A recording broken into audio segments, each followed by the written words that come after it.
It's Tuesday, September 30th, 2025. Welcome to your daily news update on Blip Brief, small but almost everything updated every weekday. Let's jump right into the Indian markets. Yesterday, well, it really felt like they were nursing a bit of a September hangover. Both the main benchmarks, Sensex and Nifty 50, closed down, though only marginally, about 0.1% lower each. Just felt like the energy faded, leaving mostly caution behind. Yeah, and that caution wasn't exactly homegrown. It felt very much driven by global sentiment. We saw continued selling from foreign portfolio investors, FPIs, in equities, Right. which is pretty standard when you get this kind of global risk-off mood. Plus, there's that ongoing uncertainty coming out of the U.S. When global money gets twitchy, they pull back, and India feels it pretty fast. But, beneath those flat benchmarks, there were some really interesting strong pockets, almost a classic flight to defenses and value stocks. Yeah. The BSE Enhanced Value Index, for instance, jumped over 2.0%. That tells you something about where investors felt safer. Energy stocks also held up well. The BSE Oil and Gas Index gained a solid 2.0%. And don't forget the PSU banks. The Nifty PSU Bank Index also showed good traction, up about 1.8%. So when the overall market is just treading water like that, these standout sectors become really telling signals, don't they? Exactly, and specific stocks reflected that. Titan Company shares did very well, gaining somewhere between 2.2% and 2.3%. Strong showing. Yeah, and Wipro, State Bank of India too, both saw decent gains, around 1.6% to 1.7%. These are big names showing resilience even with that broader cautious feeling. Okay, but on the flip side, Mm. some big private banks took a hit. Axis Bank seemed to get the worst of it, falling about 1.9%. Hmm. And Rudy Suzuki India was also down, dropping between, was it 1.6% and 1.8%. Now, switching focus a bit to corporate strategy, we've got a couple of major risk points and one pretty big financial move. Let's start with Tata Motors. Moody's shifted their outlook from positive down to negative. That sounds significant. What's the specific worry there? Well, it's quite specific, actually. The negative outlook isn't about, say, their current finances being in trouble. It's tied almost entirely to the execution risk around JLR's production ramp-up. Okay. Execution risk. Exactly. It's about timing, supply chains, can they deliver on schedule? JLR has these really ambitious plans for scaling up electric vehicles, high-end models. Moody's is basically signaling, we're a bit concerned operational issues might delay the revenues you're expecting. Got it. So not a demand issue, more of a can they build them fast enough challenge. That's an important difference. Okay, let's turn to Vodafone Idea, Vi. They're back asking the Supreme Court for help. For you listening, Vi asking for a waiver on interest and penalties for their huge AGR dues, adjusted gross revenue. What does that actually mean for them? Oh, it's absolutely critical. The AGR issue isn't just some fine. It's this massive, long-running dispute about how telecom revenues are calculated. For Vi, this court move is really about their long-term survival. Survival, really. Yeah. If they could get a waiver on the interest and penalties, it would dramatically reduce their massive debt burden. It would give them, essential breathing room to try and stabilize the business, maybe attract new investment. It's probably the single most important legal fight for their future. Wow, okay. Meanwhile, showing how green finance is becoming mainstream in infrastructure, L&T Larsen and Toubro, they secured a huge $700 million sustainability-linked trade facility in SLTF from Standard Chartered. That's a big number. It is. And getting that kind of debt proves that hitting your ESG targets, your environmental, social governance metrics, is now directly linked to getting major funding. It's not just nice to have anymore. Okay, let's connect those dots now.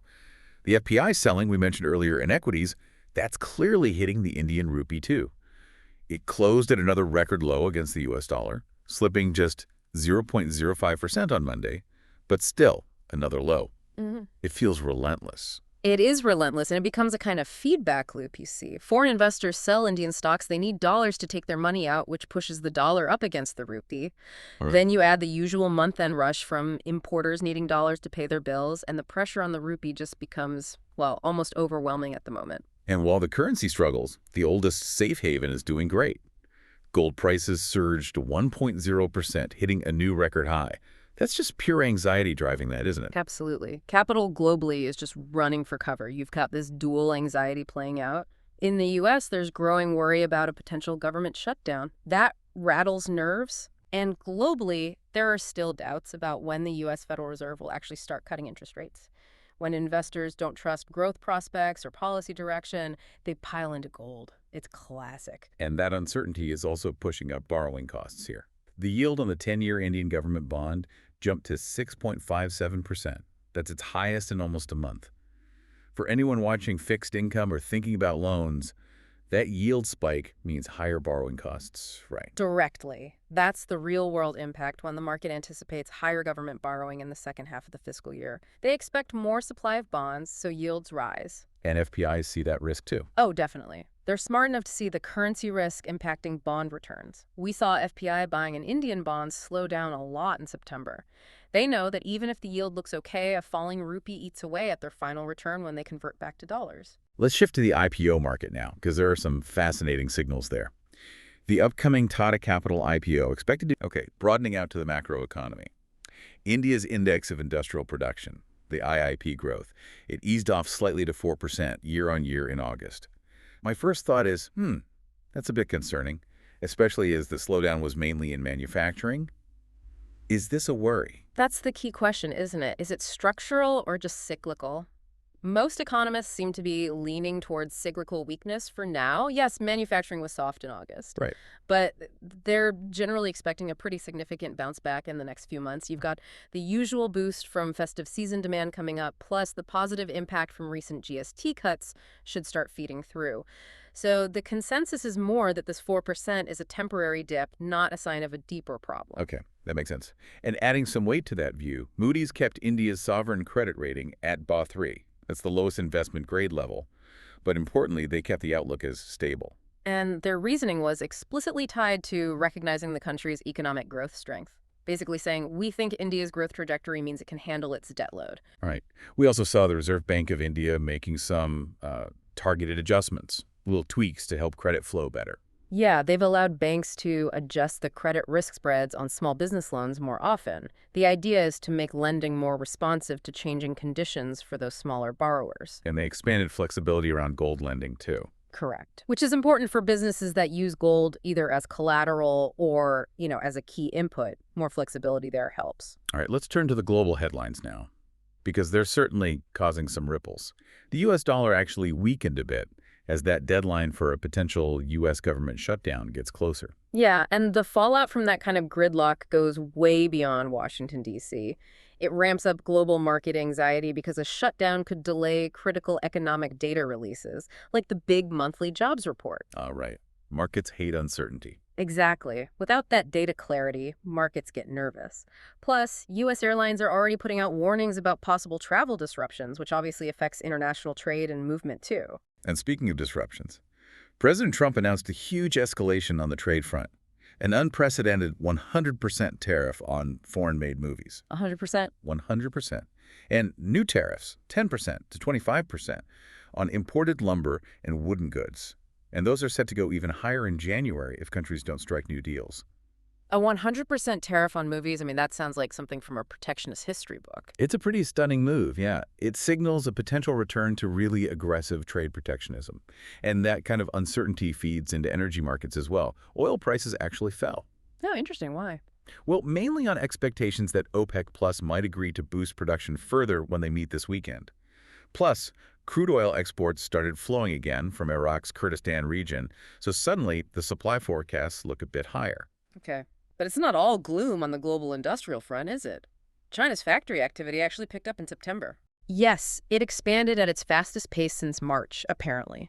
Driven by a good rise in new orders, and crucially, new export orders grew for the first time since March as well. That hints that maybe external demand for Chinese goods is finally starting to recover. Okay, sharp turn now to geopolitics. A major development in the Middle East. U.S. President Trump and Israeli PM Netanyahu agreed on a new 20-point peace proposal for Gaza. Yeah, a significant diplomatic push there. And what's really interesting is the structure they're proposing. It includes a conditional path towards Palestinian statehood, which is huge, but also, rather unexpectedly, a transitional board of peace chaired by Trump himself. A Trump-chaired board? That's unusual. It certainly is. Seems designed maybe to depoliticize the day-to-day management during the transition phase. And the key diplomatic angle here, the real success perhaps, is that this plan has reportedly got approval from 8 Muslim-majority nations and the Palestinian Authority. Wow, that's broad initial support.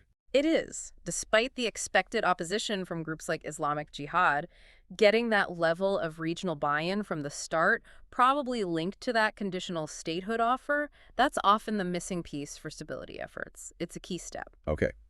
And on a completely different geopolitical track, Canada formally listed the Lawrence Bishnoi Gang as a terrorist entity. Yes, that's a significant step in tackling organized crime that crosses borders.